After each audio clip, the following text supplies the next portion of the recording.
Aktuálne mám dostupný svoj nový Ascola merch na realgeek.cz. Linky máš v popise, bež to čeknúť a keď si merch objednáš, tak ma oznáš niekde na storke. Let's go! Ty vole, to auto strašne vrzga, normálne zahambím. Toto ste nevideli. No ide auto, dúfam, že to nie sú policajti, more. Dnes mám pre vás pripravené celkom veľmi zaujímavé video, na ktoré sa aj osobne celkom teším a som zvedavý, že ako to celé dopadne. Svoje auto idem opäť odozdať do servisu, pretože mi vytopilo svetlo a pokazilo sa mi svetlo, nešla mi smerovka a nešlo mi denné svietenie na jednej strane, takže sa to ide ešte doriešiť a teda budem zase deň bez auta. A to mi teda napadá, že idem si po jedno zaujímavé auto, ktoré je veľmi kontroverzné a sú dve strany ľudí, ktoré ho majú radi a druhí, ktorí ho neznášajú. Mimochodom, že stále platí Queens zľavový kód Ascola 10, kde máte 10% zľavu na čokoľvek a dopravu a vrátenie tovaru free. Poprípade, ak máte záujem o môj merch, tak stále je dostupný môj merch. A poďme odniesť auto, let's go! Konkrétne táto Tesla, čekujte to, takáto biela, je to Tesla Performance Model 3, čiže tá najvýkonnejšia z modelu 3, pravdepodobne, akože dúfam, že sa nemýlim, ale mala by byť. Samozrejme, extrémne veľa ľudí nadáva na Teslu, hlavne takí tí autičkári, že to proste nie je auto a že to je proste chodiaci počítač. Áno, v tom asi sa myslím, že zhodneme všetci, že to je vlastne chodiaci počítač a nie je to úplne najkvalitnejšie auto. Ale ja som sa rozhodol, že nemôžem proste hodnotiť auto, pokiaľ som ho nevyskúšal, takže som si požičal takéto zaujímavé auto a chcem ho vyskúšať, pretože som ešte v živote nešiel v Tesle a chcem teda naozaj vedieť, že aké to auto je. A práve táto Tesla je tá, na ktorej budeme jazdiť. Ja som v nej ešte vôbec nebol, ešte som ho vôbec nevyskúšal, ešte vidíte, že tu má aj zarosené svetla. Teda zamrznuté svetlá, nie zarosené, moje svetlá na odínke sú zarosené. Ale čo je na tomto aute unikátne, okrem toho, že to je vlastne Tesla, to, že toto auto sa dá požičať od firmy stvola, že Beast. A nie je to žiadna platená spolupráca, proste som sa normálne to zaplatil a nikto mi za to nezaplatil, že by som mal toto odpromovať. Túto Teslu si viete požičať bezkontaktne. Čiže ono to je v podstate niečo ako Hoppy Go, ktoré som robil takéto maličké autíčko elektrické. Tak to je brutál, akože vec. Ale toto je proste bezkontaktné požičanie auta, ale Tesly. A tieto Tesly si viete hocikedy vychytať na nejakom parkovisku a viete si ju normálne tiež zobrať, ale raritne tam sú niektoré plne nabité a tieto veci. Alebo si ju klasicky viete proste potom objednať a oni vám ju proste pristavia plne nabitú a viete si vybrať hociakú. A Teslu si viete normálne odomknúť pomocou mobilu a aplikácie, ktoré máte v mobile, takže som zvedavý, ako to bude fungovať, ale ešte mám v podstate 10 minút dovtedy, dokým to môžem odomknúť. OK, prešli nejaké tie minútky. Tesla by mala byť už teda otvorená, respektíve môžem ju otvoriť. Zatiaľ neviem, či je úplne otvorená, ale nič tam viac neviem ťuknúť, tak skúsim teda otvoriť túto kľúčku. Najviac debilná kľúčka, ako som kedy v živote videl. Toto nejde teda. A počkaj, teraz som volal, čo počul. Tak stále nič. Dobre, po nejakej chvíľke trápenia som musel pofotiť auto, nechcelo mi ho najskôr otvoriť, ale už sa mi to podarilo. Musel som pofotiť auto z každej strany, každé koleso, že ako je. A už by to teraz malo ísť. Uí, let's go, sme vnútri. Sme vnútri, čakujte to. Tak to si sadnem rovno, kaž. No, ty kokos. Tak to je veľmi zaujímavý pocit ináč, že nemať nič pred sebou. Že absolútne nič, to je divné. To je strašne zvláštne. Máme tu aj nejaký takýto veľký displej, nejakú hudbu mi tu pustilo, jak sa to vypína, tak to absolútne netuším. Tesla je nabitá na 84%. Ako ten interiér vyzerá celkom fajn. Dosť sa to tak ozýva. Ako, mám pocit, že tým, že tu keby nič nie je v tom aute, fakt to je úplne brutálne čisté, tak sa to že brutálne ozýva. Čo poviete vy na ten interiér? Akože? Za mňa ten interiér ako...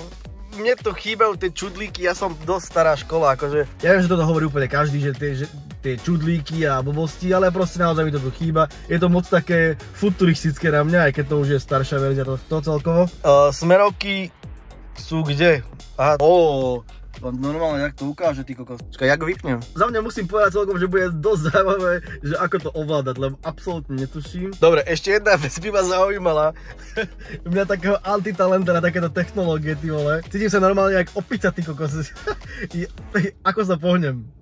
Jak sa mám s tým pohnúť? Lebo ja som videl akože nejaké videá, nejak som sa nesústredil na to, že ako sa vlastne to auto pohýňa. Absolútne netuším, že čo tu mám stlačiť. Ovládacie prvky, vypnuto, toto sú že automatické svetla asi, sklopiť zrkátka. Aha, počkaj, tu sú páčky. To ja týmto ovládam, týmito páčkami? No ja to skúsim takto, asi som... Zošlapol som normálne, že brzdu. To je asi R-ko, to je N-ko, to bude D-čko. Dobre, ja sa idem skúsiť na tom pohnúť. Aha, počkaj. To nefunguje tak, že keď pustím brzdu, tak sa to pohne. Musím normálne pridať plyn. Normálne sa, aha, hýbem sa. Let's go. Ináč ten volant je extrémne ťažký. To prečo je také ťažké? Normálne, aký som na fielde mám pocit bol. Kade sa dostanem von? Yes, funguje to, let's go. Akože zatiaľ to funguje naozaj veľmi dobre, ale moje zatiaľ úplne prvé poznatky k tomuto autu.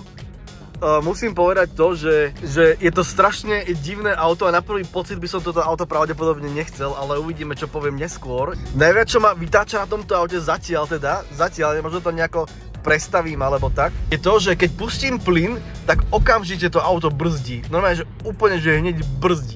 A to má akože celkom pekne sere teda. Sleduj to, ani brzdu nepoužívam a normálne to auto mi same zabrzdí. Tu vôbec ani brzdu nepotrebujem. Táto vec je ale celkom halus.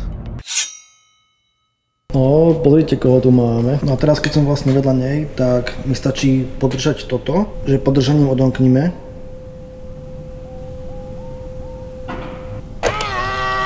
A nie, až teraz sa odomklo. Až na druhý pokus. Normálne tam vyhodilo, že error. Sleduj to, takéto svetielka, te to hneď pustí. No a teraz v podstate môžeš rovno vstúpiť do auta. O to kľúčka zase.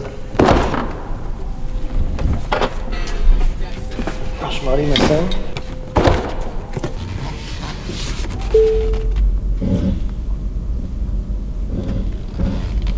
Strašne to vrzga to auto ináč, neviem, či to sú také akože tlmiče alebo niečo, ale strašne to vrzga. Neviem, či to je počuť, ale strašne to vrzga. Takto keď idem do kopca.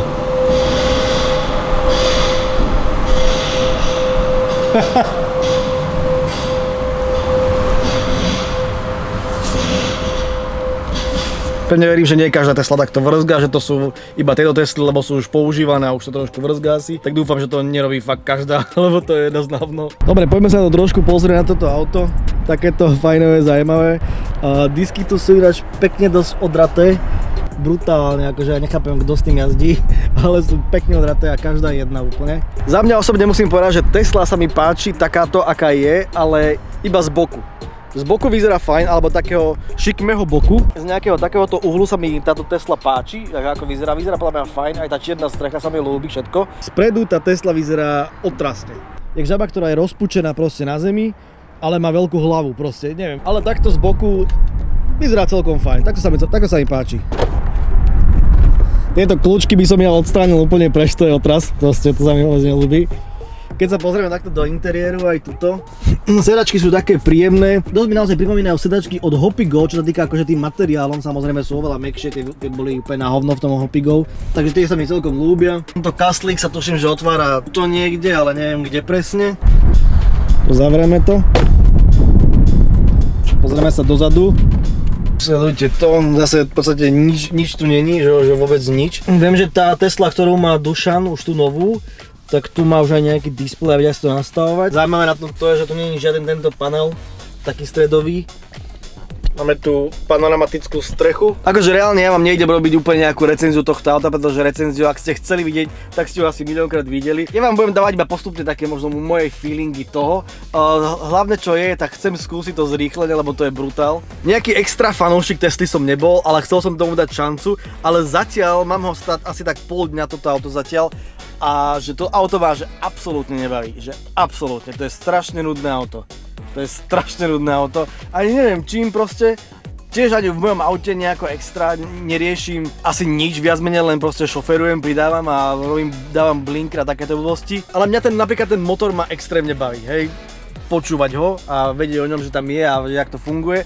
Tuto to nejako extra, teda nepočujete žiaden motor, pretože to není, haha. A príde mi proste to nudné auto, je to také dosť nudné auto, no. Chcem sa pozrieť na to, že ako sa to nabíja vlastne, teraz neviem, na ktorej strane sa to nabíja, to musím nejak potlačiť iba? Na tejto? Aha. OK, dobre, dám naspäť. OK, kufor.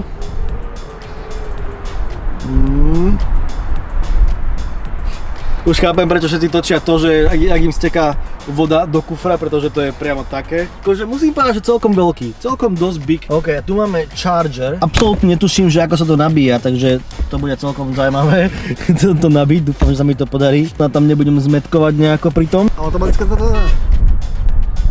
Samé sa zatvára, výborne, dobré. Jak to kleplo. Strašne by ma iné zaujímalo, že čo je toto? A že prečo to je takto vysunuté? Tu sa otvára ten kufor proste, ale prečo to je tak debilne vysunuté? Je keby tam tie plechy normálne nejako zle pasovali na seba, ale takisto to je na druhej strane, vyzerá to podľa mňa dosť rovnakým spôsobom, to je spravené aj tu. Veľmi divné. Páčia sa mi samozrejme ale tie červené veľké brzdy. Vyzerá dosť pohode. To kto chodí na tých autách, jak to, že takto obíjajú tie disky? Doslova každé jedno koleso je totálne zodraté, ty vole. Jak sa to otvára? OK, to už otvorilo asi. Hej, máme tu nejakú vodu do ostrekovačov. Čo je tu? Aha, to sú ďalšie nabíjačky. Aha, to je asi nabíjačka na domači. Vyzerá tak.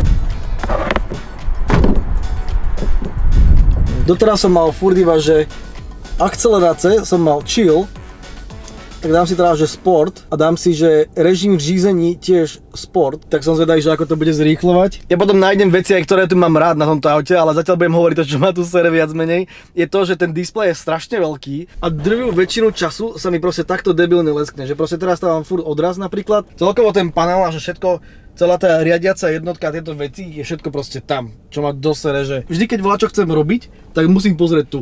To je také dosť divné, no. Ale teraz prichádzame na jednu časť, čo ma na tejto Tesla asi pravdepodobne bude baviť viac, a to je akcelerácia a zrýchlenie. Ty kokos, to som zvedavý. Teraz ešte keď som to nastavil na športovné všetko.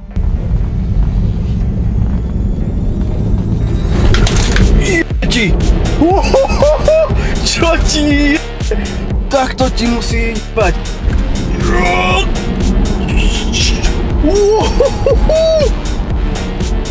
No, to má poser. To má poser, tak to čo má znamenať? Pozeraj to. Keď trošku zastanem. Pozeraj.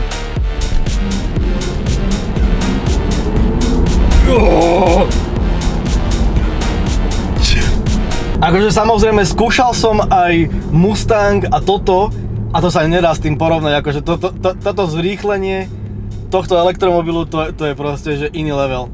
To sa nedá porovnať. Dať jedlo a ideme ešte to trošku vyskúšať. Som došiel trošku do McDonaldu sa najesť pred touto jazdou, ty vole. Normálne som odpadol z toho. To je možné. A to ináč, tá auto má 67% aktuálne, čiže ten výkon podľa mňa už není zase až tak úplný. Ty vole, tá auto strašne vrzga, normálne sa hambím. To je strašne to vrzga, ty vole. Normálne chodím a... Ale to pravdepodobne je len tým, že toto auto pravdepodobne je používané asi. Dosť. A kto vie, ako s ním celkovo zaobchádzali s týmto autom, všeobecne. Dosť to vrzga. Tuto na mne nejaké dieťa to budeme pozerať spredu. Ďakujem pekne. Ježiš, strašne to vrzga.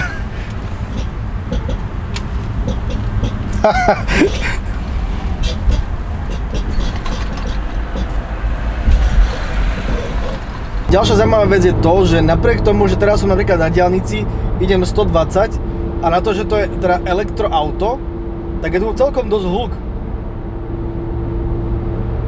Aj ten motor, alebo tú baterku, alebo ten náhon, alebo čo, tak to celkom dosť počuť. Som čakal, že to bude oveľa menej počuť, ale celkom to ako slyší. A aj ten vietor dosť počujem, aj keď akože teraz dosť fúka, takže to by bolo počuť asi aj na mojom aute. Nachádzam sa na mieste, kde som bol aj s Mustangom, aj s mojou Audinkou, aj s ešte mojou starou Kyječkou. A ideme to skúsiť trošku popohnať, že čo to spraví, že ako rýchlo to veľmi zrýchli na 100 km. A myslím si, že bohate bude stačiť proste, že tu si nastavím sport. Aktuálne máme iba 59%, čiže možno ten výkon bude trošku obmedzený, ale čo skúsiť môžeme. Ja si to takto nastavím.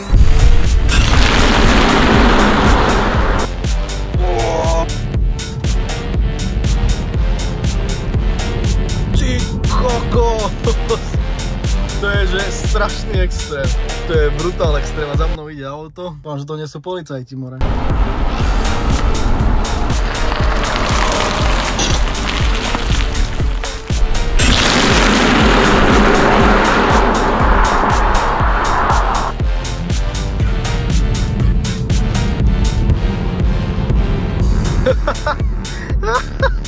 To je hrozné, to je strach, ty kokos. Teraz skúsime, že záber na mňa. 3, 2, 1.